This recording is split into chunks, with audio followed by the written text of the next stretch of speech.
Hello my favorite people, today we're going to be reacting to the top places to visit in Scandinavia. If you've been keeping up with the channel or my Eurovision content, then you know I've had like a big interest on the Nordic countries, their history, their culture, all that stuff. You know, in America we do have shows like Vikings or shows that dabble into Scandinavian history, but I feel like there's a lot that you just can't get to know through a TV show. So therefore, this marks the beginning of my Scandinavian series on the Culture channel. So if you want to see more of this, make sure you subscribe, like this video so you want me to do more Scandinavian or just Nordic history or culture, mythology, whatever. Comment down below some video requests or DM them to me over on Instagram, and here we go into the top 10 places to visit in Scandinavia. Let's do it. I was seriously surprised to see how many people from Scandinavia are subscribed to my channel. Welcome, I appreciate you. Guys, my name is Ryan Shirley, and I've spent the last few summers exploring Europe's Nordic countries, and I want to show you my favorite places. It's gorgeous. So here's my Scandinavia. Did y'all see that road? 10.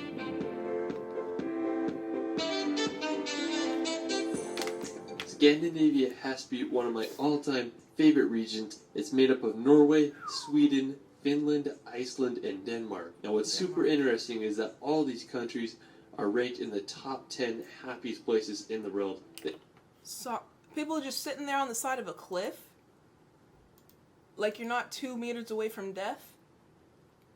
Oh my god. Built different. People in Scandinavia. The world. They obviously must be doing something right. Now, aside from being home to the happiest countries, Scandinavia offers some of the world's most unique landscapes, from the fjords of Norway to the sea cliffs of the Faroe Islands. I just can't get enough of this place. Alright, so let's start this video off in the Lofoten Islands. Now, Lofoten is located in northern Norway, and even though it's in the Arctic Circle, it feels like you're on a tropical island there. I was lucky enough to go there about 2 summers ago. We flew in and road tripped through Lofoten. Our first pit stop was at this little fishing village called Henningsfjord to see the world's most scenic football field. When we got there, we sadly didn't have a soccer ball, but we had a good time playing on the field and enjoying the incredible views of Henningsfjord. That's crazy. Like, y'all legit just have a soccer field on an entire island. What if someone just kicks the ball too hard, it flies into the ocean? Like, this is how y'all live, though. Ugh. Everywhere is gorgeous. Like, the cities are literally just in the middle of a mountain or the middle of, like, a water reserve. Ugh. We kept on driving and made it to the iconic town of Rain. Now, when you think of Norway, this is it. It has those red houses surrounded by massive sea mountains. In my opinion, I'd have to say that Rain is the most beautiful town in Lofoten. When I was planning my road trip to Norway, I remember seeing pictures of this place, and I just couldn't believe it existed. Now, I've never seen, like, a real mountain, like an actual mountain in real life, because it's just not, they don't have that where I live. I'm from Texas. It's not a part of our agriculture, whatever you call it, landscaping. So to just be going to like the store up the road and then the background or in your foreground is a whole mountain, what a life y'all live. Must be nice. But then again, your winters, I couldn't do that. No. Now, if you want to do an amazing hike, I'd recommend hiking to Kvalvika Beach. Kvalvika. Now, it's about a 4-kilometer trek, and I promise it's worth it. When you get to the beach, you're going to be amazed by the landscape. Look it has at water. Mountains that remind me of Switzerland, ocean that looks like the Caribbean, and it's as green as a tropical island. I just can't believe places like this exist, especially in the Arctic Circle. When we were there, we really wanted to get a good vantage point for the sunset, so we hiked up to this vantage point, and I just got one of my all-time favorite shots. I mean, I just couldn't believe those colors. From the orange mountain to the green slope to the crystal blue sea. I mean, it was just amazing. The water seriously looks just so clean. I don't know if it's because y'all, it's like melted icebergs because y'all are a part of the Arctic Circle, or, you know, you just don't pollute or litter or anything like that. I feel like it's probably both. Look how clean and just like crispy and cold. Must be nice. After Lofoten, we're gonna head over to the Faroe Islands, located right between Norway and Iceland. You gotta take a North boat. Atlantic Ocean. The archipelago is made up of 18 volcanic islands. Now, I have to say that the Faroes are home to some of the world's most dramatic landscapes, from sheer sea cliffs to waterfalls straight into the ocean. I mean, the Faroes just have so much to offer. Why do you think they call? I don't think it has to do with Egyptian history, but why do you think they called it Pharaoh? You know, like the Pharaoh, the King Tut. While the islands are part of the Kingdom of Denmark, they are a self-governing archipelago. One of the most scenic places in the Faroe Islands is the Mulafusort waterfall. Now, it's located on Vagar Island, and the waterfall descends about 100 feet into the ocean below. I mean, the backdrop of the village with a massive green mountain behind makes for one of the most scenic places on Earth. Do you think people go cliff diving from there? I feel like there's some people who always feel tempted to, like, just test life, so I'm sure people do. One of my personal favorite places in the Faroe Islands is the sea stacks of Dragonair. I mean, the name itself just sounds freaking epic. Like it's this slanted sea rock with a perfect arch right above the cold Atlantic Ocean. This place looked like a scene out of Game of Thrones. I felt like a dragon was going to fly through that arch. Now, while I haven't been to the Faroes yet, it's definitely one of the first places I'm going to travel to once it opens up. I just can't believe how beautiful the Faroe Islands are. The mountain literally, like, touches the sky in a way. Oh, yeah. Elevate. It's like, is it like counting or what's it called? Not marching up. Climbing Mount Everest. I feel like they're not that high, but it did seem like the rock was still super high in the sky, though. Alright, so after, we're going to head to Finland. Now, for the past 3 years, Finland has been ranked the happiest country in the world, thanks to its wonderful healthcare, education, and obviously its beautiful scenery. Definitely need to check out the healthcare. That's one thing y'all will always have up on us. Just Europe in general will have up on America, the healthcare system. Y'all know, too, in the year I'm going to be a registered nurse. I start school in August, so... yeah, just something I'm interested in, the healthcare system over in Europe. On the same note, the capital of Finland, Helsinki, has been ranked the happiest and most livable city in the world. First of all, the buildings are beautiful. Ooh, and I like how everything is lit up, the little shops, you got the trolleys in the middle. It looks cold, though, because I can see everyone is, like, in a big coat. I don't like the cold. So if I ever come to Finland, I'll need to remember to pack a jacket. But yeah, the buildings themselves are gorgeous. Every single one, too. It's not just like, oh, this one's pretty, that one across the street is pretty. They're all beautiful. The happiest and most livable city in the world. Oh, sorry. Helsinki is one of the northernmost metropolitan areas. The whole city just has a great vibe to it. First of all, butt cheeks are out. Second of all, Jolu on Teti Jatavaski. What Finnish? I mean, I would love to spend Christmas there. Now, if you want to venture out of Helsinki, you can take a ferry across the Baltic Sea to visit Tallinn, Estonia, or you can even head over to St. Petersburg, Russia. If you want to see some of Finland... You can just... He said go to Russia? You can literally, in the Nordic countries, you can just bippity-boppity to different countries. Must be nice. Definitely want to do that. Russia's just a boat ride away. That's the one thing I love about Europe, too. You can...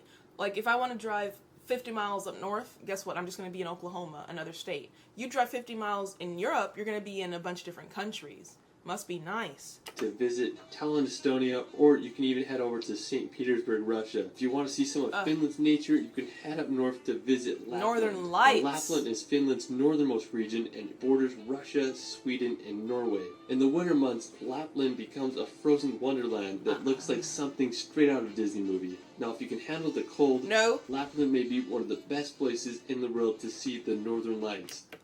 Do y'all have to worry about, like, wolves and stuff? Or bears? You know, those kind of things, like the forest and the snow and all that stuff. Like, rough terrain. If you just want to go out for a beautiful scenic hike, you got to worry about what's coming behind you. What animals do y'all have over in Scandinavia? The northern lights are abundant throughout the cold I want to see them. It can get up to negative 50 degrees Celsius in the winters, so make sure you bundle up. One thing I love about Lapland is the snow-covered trees. They look like something out of a Dr. Seuss book. Because this past winter, Texas had a snowstorm, and if you know Texas, then you know we have like 100 degrees Fahrenheit summers, and that's just normal for us. So for it to be 0 degrees and inches of snow outside, everyone was just like, what the heck? You know, I lost power at some points, my pipes got frozen, the water wasn't working, my bushes died. Like, that's a normal thing for y'all. How do your trees just survive that kind of weather? And ours out here freaking couldn't even survive a day of it.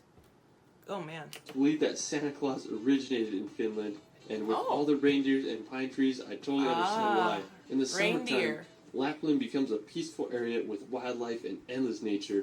I really just want to spend some time in Finland, relaxing in a sauna and seeing for myself why Finland is the happiest country in the world. Is that a hot spring? Whenever I was in Iceland, I had to stop there before I could get to England. I was in Iceland for like 2 hours for a delay, but I didn't think it was enough time to like go explore. But one thing I've always wanted to do is get into a hot spring. You know those just holes in the ice that's apparently warm, and like how the heck are you surrounded by all this cold but it's warm in the water? I don't know. I think it's interesting though. Alright, so after Finland, we're going to head over to the neighboring Sweden to visit Stockholm. Stockholm is Sweden's capital. It's made up of 14 islands and 50 bridges. Ooh. I was able to visit Stockholm this summer, and I was just pleasantly surprised. Compared to other Nordic countries such as Norway and Iceland, I felt like Sweden was much more affordable. I had a good time just walking around the city and using their public transportation. One thing I've noticed just from these shots he's showing is Stockholm or Sweden is very spaced out. Like the other countries, Finland, I believe the first one we saw was Norway, they were spaced out, but that was because they had to be, because the entire country was basically like mountains and rock. So it was like one here, one there, one there. First of all, also, how do you get electricity and water to flow to all these different places if they're so spaced out and on mountains? I don't know. But over here in Sweden, everything is like, there's water, but the cities like are still connected to each other. So I just like, it looks really pretty and intricate. Like I want to start my day in this area, but I needed like travel across the water to get over here, you know? I swear I rode on the world's biggest escalator. The buildings and architecture there are so unique. I love the colors and it's too. Just such a wonderful city. I think everyone should visit. When I was in Stockholm, I road tripped 5 hours to this little town called Vindalen in the middle of Sweden. I had to go film an interview out there. Anyways, I just had a great time driving. Beautiful. I was just amazed by the endless pine trees that seemed to go on forever and ever. Pine trees are definitely one of my favorite trees. We don't have them in Texas, but we have some in Oklahoma, and the further north you go, you see them everywhere. Pine trees are very special, just because it's like, they're so skinny, but like the branches are just very strict and spicy. Such a beautiful yet strange place. Alright, so after Sweden, we're going to head over to Lofoten to drive down Norway's craziest road. Now, Lofoten is a small village that's about a 6-hour drive from Oslo. Now, what I think is so scenic about Lofoten is the road that leads down to it. It consists of 27 hairpin turns that descend down the fjord to the village below. When you're at the bottom, you're going to be amazed by the surrounding walls of the fjord. Has anyone ever gone over the edge? Because I know if in America we had a road like that, everyone would just be drifting, trying to go sideways, you know.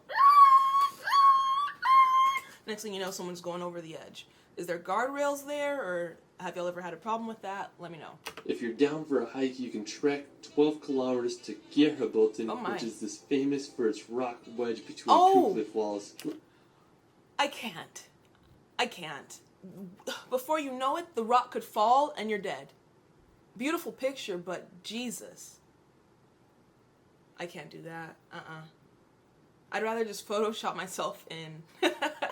Wow, that's insane. A rock wedged between two bigger rocks, and you stand on it? And it's not, he's as tall as the edge of the cliff, so it was a struggle for him to get back up. One false move, you're falling. I can't do it. Looks a little sketch to me, but hey, I'd send it. After Lofoten, we're going to head over to the nearby Pulpit Rock. Located in the same fjord as Lofoten, Pulpit Rock is a famous flat-top cliff with a straight drop of... Even just looking at these pictures, it like my heart races, so I can't even imagine doing it in real life. Oh my god. And is it windy up there? Probably so. Jeez. It's beautiful, but like, it's... Maybe I'm just afraid of heights now that I think of it. Like, I can get on a roller coaster fine. I can get on a Ferris wheel fine. I think it's maybe being in the open air without any like security that scares me. Of over 600 meters. To get there, you can park in the base camp and make the 6-kilometer hike. The rock can be super packed, so if you want to avoid the crowds, you can wake up super early and get to Pulpit Rock to enjoy the sunrise. I mean, I can't think of a better place to watch the sunrise. I just can't believe how big the cliff walls are. I mean, they just go straight down to the fjord below. It's just such a stunning place. He keeps saying the word fjord. What's a fjord? Alright, so another hike to do in Norway is the trek to Trolltunga. Now, Trolltunga is possibly the most iconic rock formation in Norway, as it shoots out over 2,000 feet from the lake below. Trolltunga is definitely the hardest hike of the three. It's a 28-kilometer round-trip trek that takes anywhere from 8 to 12 hours to do, so make sure you give yourself plenty of time. You can start the hike at the main trailhead and hike in 14 kilometers in to reach the famous Trolltunga Rock. If you go between June 1st and September 30th, you don't need a tour guide, but if you go in the winter months, you definitely need one because there's a little sketch. So, Mom, I'm filming! So basically, you have to be fit to come to Scandinavia. Just physically, mentally, emotionally, you need to be fit. Because whether it's the weather that's kind of testing you, or the landscaping testing you, or just navigating a very busy foreign country, I'll need to be 100,000% like just there to, I feel like, enjoy the experience, which is obviously the goal. While it is a strenuous hike, it offers some of the best views in Norway. Alright, so after the fjords of Norway, we're going to head over to Iceland. Iceland's a part of Scandinavia? They're not Nordic. I thought Nordic countries were the ones with all the crosses on their flag. Sweden, Finland, Norway. And I learned all this from Eurovision. But apparently Iceland is a Scandinavian country. What does Scandinavia even mean? Was there like a war, or how did they form together? Like a coalition? Kind of how the UK has Scotland, Wales, Ireland as the United Kingdom. Scandinavia has all these other countries. And to experience the land of fire Iceland! and ice. Oh my God! I have to say that Iceland is home to some of the world's most unique landscapes. From volcanic craters to a blue lagoon, the country just has so much to offer. I went to Iceland a few years ago and I was just blown away by the country. One of my favorite places was yeah, the black sanded beach. That's always somewhere I've always wanted to visit. And there's been so many movies filmed here. It's an iconic place. But I don't even care like about the iconicness of it. It's just gorgeous. Look at the black sand. Fjarda Beach, it's this black sand beach. That's about a 2-hour drive from Reykjavik. What I really loved about the Reykjavik. I've been saying Reykjavik. That's the airport I had my layover at. Reykjavik, but it's Reykjavik. It's only 2 hours. Interesting. I could have gone. Just like I could have gone to Stonehenge. I didn't even know it was there. I could have explored Paris, but I was too scared. The lady didn't understand me, so I didn't want to like miss my flight. So many opportunities missed. And now we're in a pandemic, so I can't even go back. Beach is the basalt sea stacks in the ocean. It makes you wonder how the Vikings must have felt when they washed up on the Icelandic shores. Seriously, imagine like just the Vikings who don't really know other customs or cultures just popping up and seeing black sand, black pillars out of the water. They must have thought it was like a holy land. If you're ready as far, you can check out Skogafoss waterfall. It's one of the most impressive waterfalls in Iceland with a drop of over 60 meters. You can also drive an hour east on the Ring Road and visit one of the most scenic canyons in Iceland. I'm not even going to try to pronounce it, but it looks like something straight out of a fantasy movie. What was the name? I'm going to try to pronounce it. Just for the fun. Hold on. Fjallraglufur. Iceland. I'm not even going to try to pronounce it, but it looks like something straight out of a fantasy movie. Don't be surprised if you see a troll walking around there. If you drive another 3 hours down the Ring Road, you'll reach Stoksnes. It's such a dramatic view with the black sand and the mountain in the background.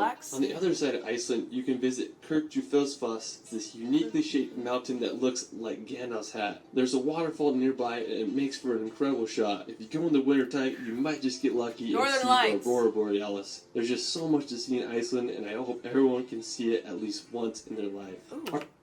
Another thing I've noticed about the Scandinavian houses and like buildings and stuff, they all have that squarish look and very colorful. I really like that. In every single one we've seen in the cities, they have that style. Alright, so for our final location, we're going to head back to northern Norway to visit Senja.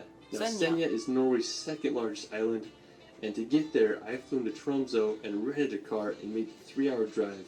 The reason I wanted to go to Senja was because I wanted to hike to Segla.